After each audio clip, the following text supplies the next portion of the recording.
Happy Friday. I think for many of us, it is a good thing to hear, and probably for some of us, not so much if you're in the middle of your work week, especially those in healthcare. Uh-oh. That was no good. Looks like we may have lost Francis there. And so, yeah, I think what he was about to say is we know in this industry that many people don't get the traditional 3-day weekends that we all, the rest of the world kind of looks forward to. So our hearts are with you. And there we are. Francis is back. That was the first that I think I've had that happen so I know. fast. I know.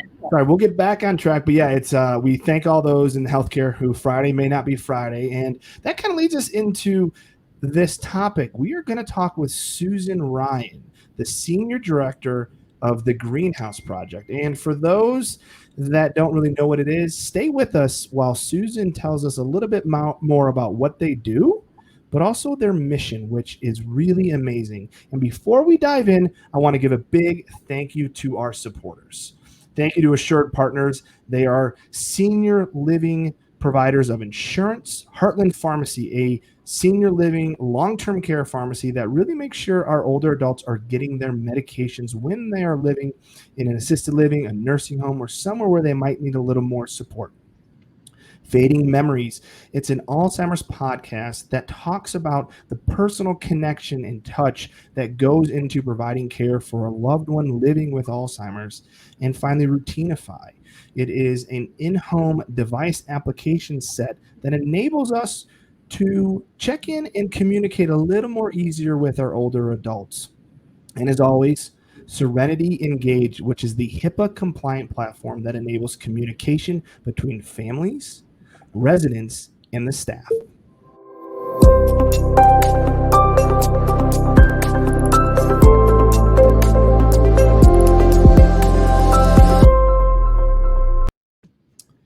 And with that, I am going to turn it over to Catherine Wells, the gadget girl and the ever famous. That is me. I am a gadget girl. I have to say it is, I'm a girl of the 80s, and I actually own a full-size upright Miss Pac-Man machine. It was, yeah, it's in my living room. Learned something new about Kathy. She likes her video games. We have little family tournaments, and we have a little whiteboard, and right now my son is up, so I think I'm going to have to be working on that. So that's a little bit of fun. So really excited to be here today with Susan and to have her tell our audience a little bit more about what the Greenhouse Project is.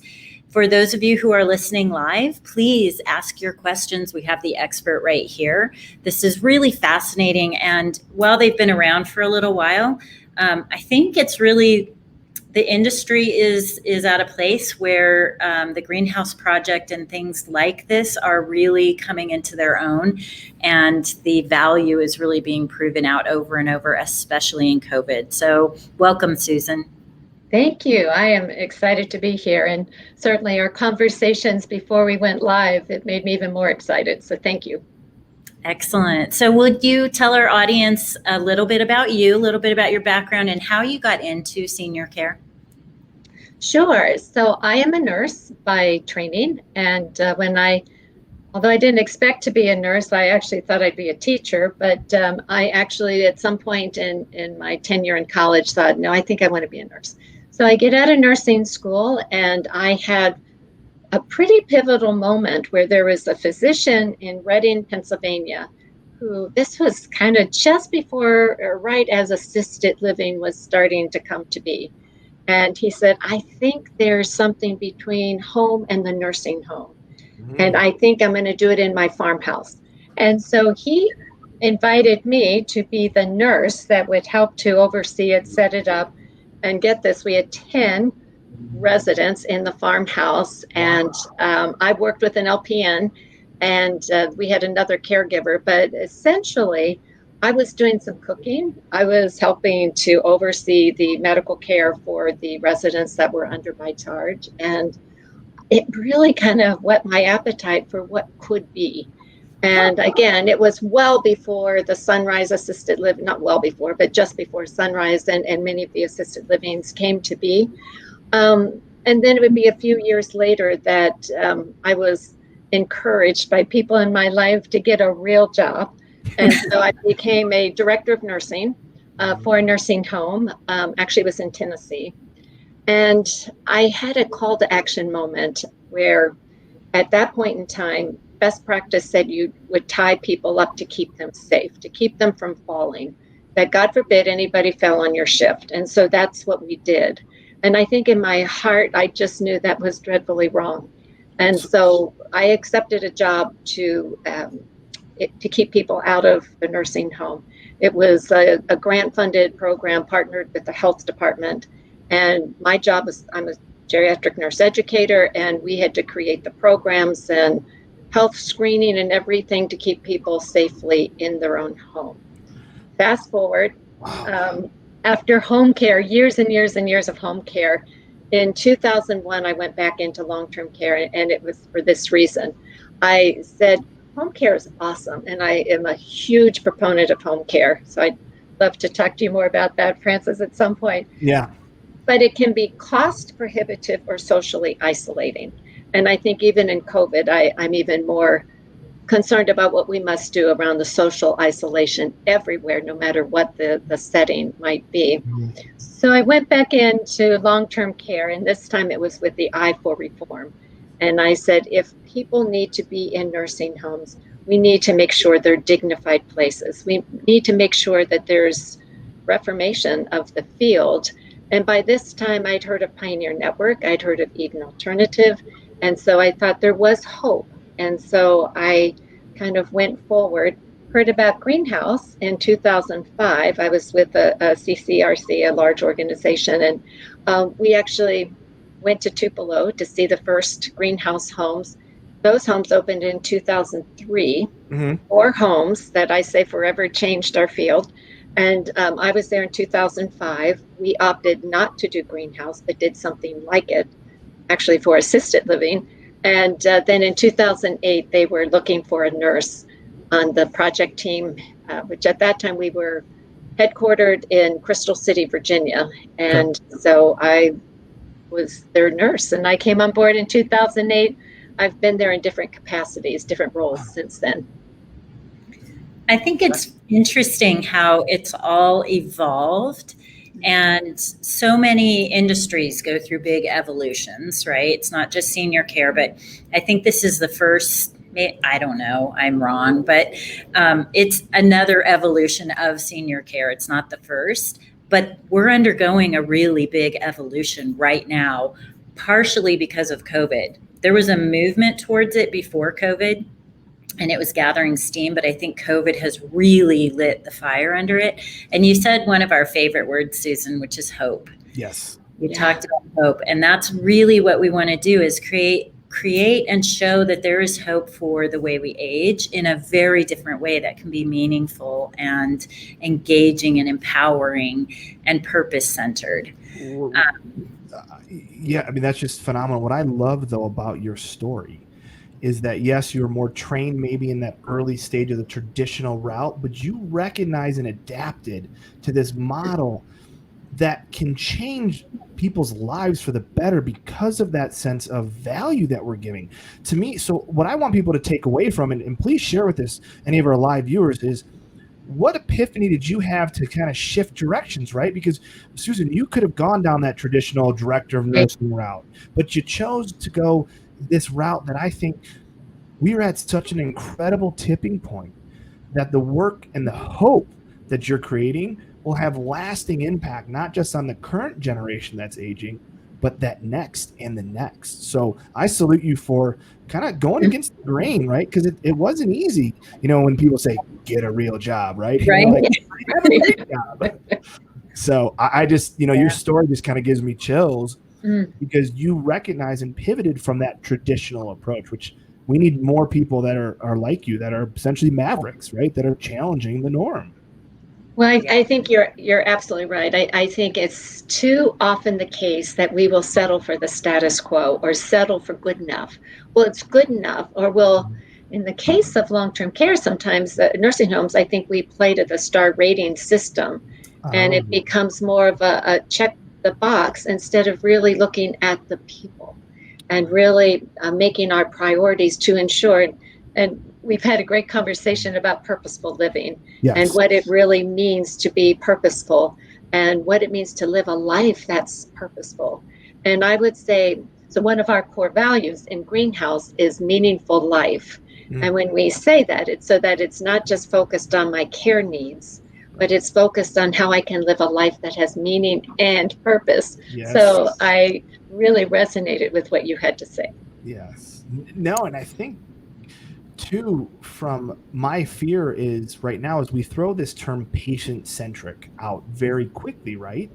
And what does that mean? What does that really mean? And I think, Catherine, we were talking before the show, you said something along the lines of we put the patient first, right? I think, is that kind of what you've heard about it? Yeah, the responses that I get a lot to that question is that it's the patient, it's the whole patient. It's really looking at who that person is and serving their needs, which I think is very true in the sense of that's the desire and the goal. But when you get down to how actionable that is, it's a lot harder to make that actionable than it is to make it actionable to give someone purpose. And we do that through all kinds of things, by not doing everything for them, by encouraging them to do things, by learning about who they are as an individual and engaging in conversations or activities that are related to that. So I think the intent is the same on both, but there's just a deeper level, in my opinion, with purpose-centered, and purpose-driven. Yeah, and let me add to that. I think as people, and it doesn't matter what our age is, but we all need to not just receive care or receive, person said everything, we center it on their needs, what they need, and we give to them, and they're the recipients. And part of purposeful living is really about creating reciprocity and the opportunity to give back. And for me, if I don't have that opportunity to give back, and if we don't engender that or create that for those in greenhouse homes or wherever, then we have robbed them of that ability to give back, because that's part of having a purposeful life and purposeful living. Really well said. And I think that's part of why there are more and more of the intergenerational groups who are trying to get the young kids, the high schoolers and the older adults together to share stories and teach each other things, for that very reason. But you're absolutely right. I do want to ask the question, can you tell our audience what a greenhouse is? So the greenhouse. Catherine, that's what I was going to know is kind of what is the layout of it? What is the building itself? Sure. Well, the building itself, and again, that's another core value, it's real home. So real home is, in this case, no more than 10 or 12 living in that real home, and all private rooms with a private bathroom. It's an open concept home. So you walk in and you'll see a hearth area, your living room, your dining room, and it's one long dining room table where everybody has their meals kind of family style, sitting around the table. And how familiar is that to all of us who grew up and we had our meals around the family table, and how important that was to kind of our identity and our opportunity to be in some sort of community. Open concept kitchen, so everything is decentralized, meaning all the cooking is done in the home, which when you think about, not to go directly to COVID, but in a time of COVID, how important was nutrition and hydration? And, thinking about knowing who that person is, but knowing what that person wants to eat or drink, at what time of day that person would want to eat or drink it. So, it's not just the physical environment, which is hugely important, but it's also kind of what is the fabric of home? And some of those things, such as having access to food, meals, whenever you want them. You can wake up when you want to wake up, and you've got your private room. The other thing that I think is important is access to outside. And I'll just tell you a real quick story. We were working with the community in Seward, Alaska, and they were going to build all greenhouse homes. They had 40 beds in a traditional style nursing home, double loaded corridors, and they were going to build 4 cottages. They look kind of like lodges. They've really turned out to be beautiful. And they were going to be overlooking Resurrection Bay. Cool. Well, where the nursing home was, it was overlooking Resurrection Bay as well. And so I was talking to an elder in the nursing home, and I said, let's get outside. It's such a beautiful day, and I can see the bay so beautifully. And he looked at me and he said, I haven't been outside for 5 years. What? I said, what? He said, nobody has time to take me out. And that's when I moved in 5 years ago. Oh. And so part of, and I think that was the other thing with COVID and the incredible isolation, they were quarantined to their rooms and not able to get outside.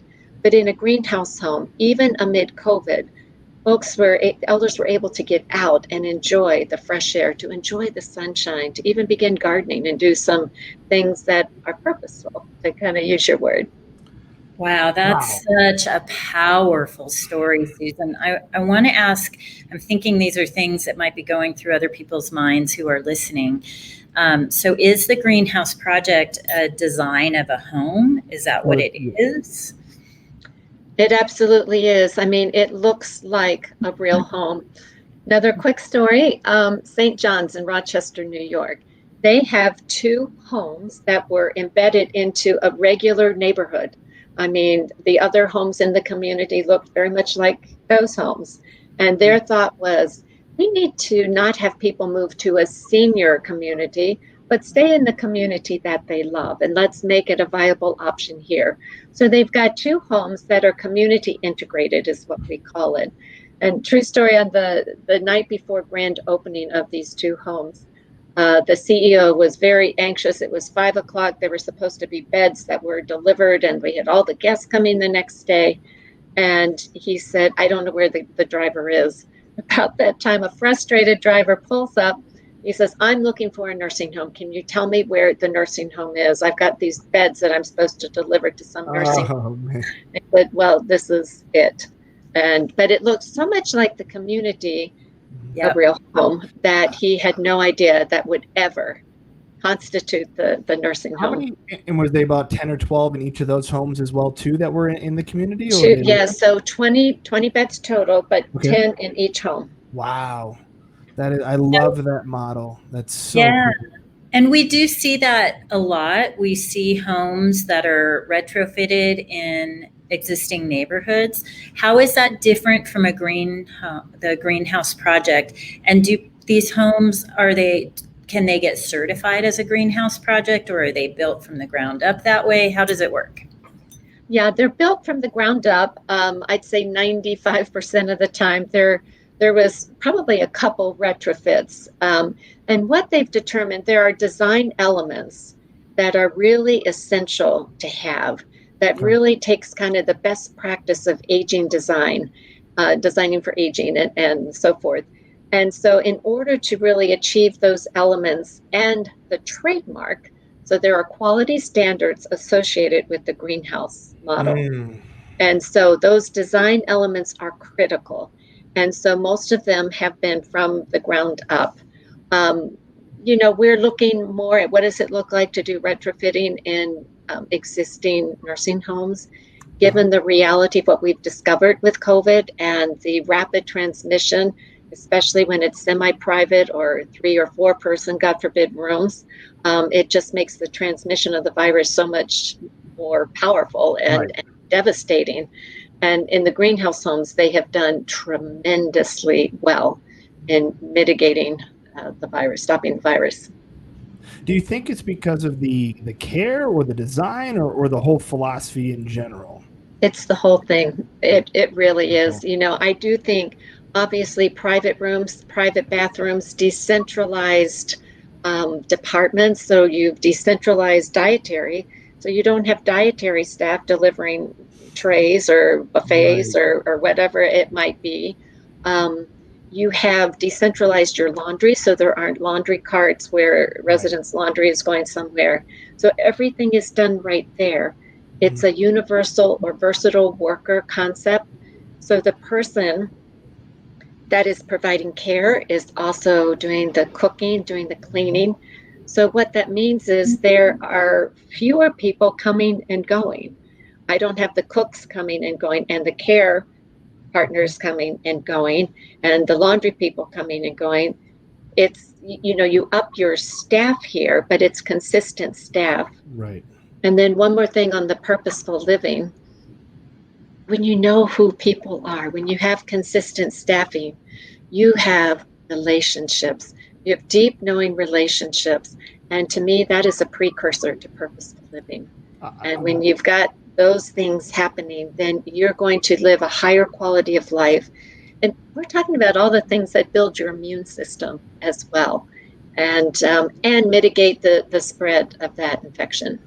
Well, Catherine, I'm going to need your help on this one, but I'm a big believer of the small, memory cares assisted living, the greenhouse project, for the simple reason that I think Kathy, try to help me with these numbers, but in any given day in a smaller environment, or any given week, I should say, it's about 5 to 6 different people that might interact with the resident, right? It's some of the larger ones. What did you uncover? What was that stat? It was a big number of people that could interact. It is, and it's from my own experience. I had to build a spreadsheet of the people that I had to communicate with about my parents' care, and it was 30 to 35 people in a given week. Different care staff coming in, different doctors rounding, different physical therapists coming in. So it was just, it was far more than I ever expected to happen. And I am a huge believer in what you just talked about too, Susan, the building of the trust, the building the relationship. And Dr. Stephen Covey talks about the concept of the emotional bank account. And I believe the same is true with the family members of the elders living in these homes, that we need to build the relationship and the trusted relationship between the staff and the family members to help create a purpose-centered, a purposeful living environment for the elders. Families are hugely important. And I know we recognized through COVID, when family visitation stopped, how important those trusting relationships were to engendering quality of life for those that were living in the home deprived of their family visits, and the creativity that was exhibited by the care partners in greenhouse homes, and how trust really enabled some significant, meaningful connections between family members, and how they were able to kind of pull out their cell phone, a care partner, and say, "Do you need to talk to your daughter today?"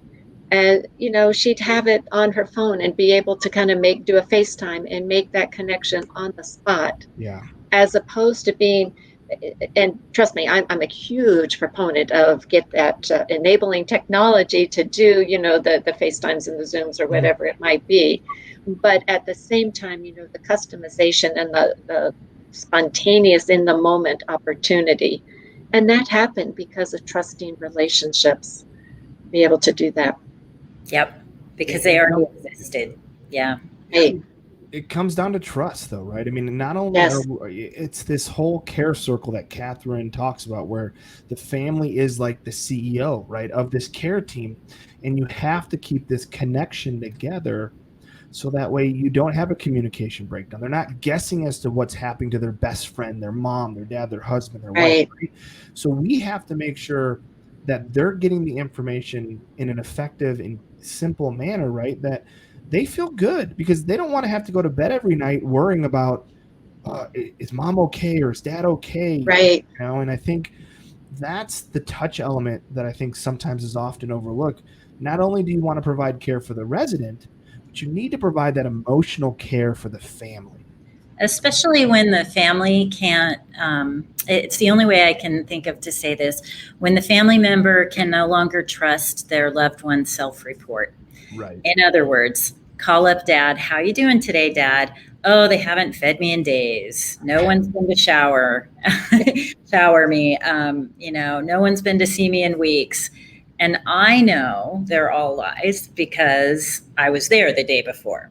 But my brother in Wisconsin calls and gets that answer, and he doesn't know that. And he's suddenly, blown a gasket and is going off on the care team when it's not it's not true. And that's only because there was a lack of communication. So I know we're going a little bit long here, but this is such a great topic and a great conversation.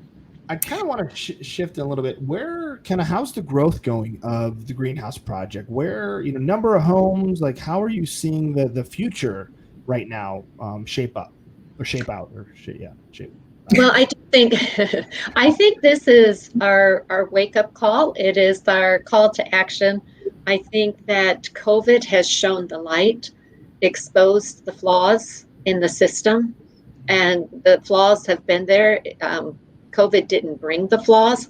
COVID just shone the light on the flaws, and they're systemic. Yeah. And there are really great, wonderful people who are working tirelessly every day in what I call a broken system. So I think this is a moment in time, an opportunity for us all to take a good, long, hard look at what we're doing, how we got here, acknowledge our part, our role. But I think it's time for advocacy. It's time to really advocate for reform. The greenhouse model, currently, we have 300 homes across the country in 32 states. Very cool. And but not enough. I think that it's still a drop in the bucket of what could be, what should be. When I just see and read about the devastation, 45,000 deaths have occurred in nursing homes and assisted living. I mean, that's not good. And most of those are occurring in those communities where you do have a semi-private room. There was somebody that lived in a nursing home, and she was talking to her family members. She said, we're on lockdown. I can't get me and my roommate. We can't get out of our room. And I feel like a tidal wave is coming down the hallway. And I don't know when. It's not if it will come and hit me, but when it's going to hit me. And there's nothing I can do to avoid it from coming. I don't know, with every caregiver, and many times they're different ones that are coming in and out of my room, are they the ones, as they deliver my tray or as the nurse is giving me my medication, are they the ones that is also transmitting the virus unknowingly, asymptomatically? Right. But nevertheless, that's what has happened. And so I think it's time for us to rethink what we've done and what we will do. And to your point, we can't settle for the status quo or good enough. We have to just say we've got to do better. What's good enough when we're talking about people's lives? It's not good enough is not good enough. There's some research that came out about family communication in long-term care during COVID, and only half of families felt like they were getting enough information about their loved one. They got plenty of information about the community, but you know what? Who cares about the community? All they care about is their loved one. Why are half of the family members out there not feeling like they're getting that information? So I want to kind of bring up a quote. I was looking for this quote as you were talking because it fits perfectly, and it's from Albert Einstein, and it's "Think differently. We cannot solve problems with the same thinking we use to create them." And I think that's really where we're at. And this is not to say that people have done bad and that everything is wrong. There are systematic issues, and we can do better. And it's time to step up and start doing better, and keep thinking about how can we level up? How can we level up? How can we keep getting better? It's not a one-time shot.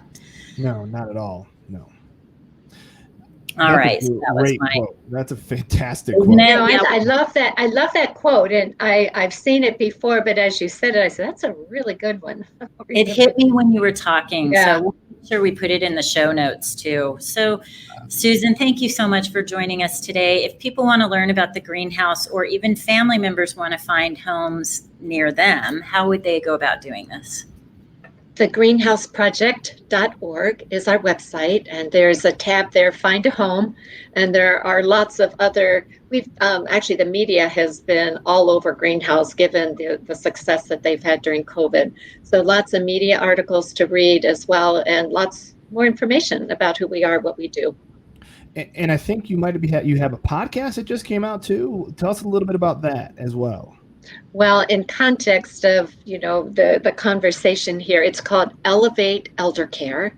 Ooh. And similarly, we just felt like this was a point in time that this was our moment to speak up and to speak out and to really kind of talk to different people. And, to your point, it's not a blame game. I'm not trying to blame anybody. I'm looking for solutions. Right. And I'm looking for different perspectives that help us to really see, so how did we get here? What is the problem? And how do you see the road forward? I don't have all the answers, but I do believe collectively, as we share our insights, our thoughts, and how we see the problem and how we see solutions, I think we'll get somewhere. So I would invite people to listen in.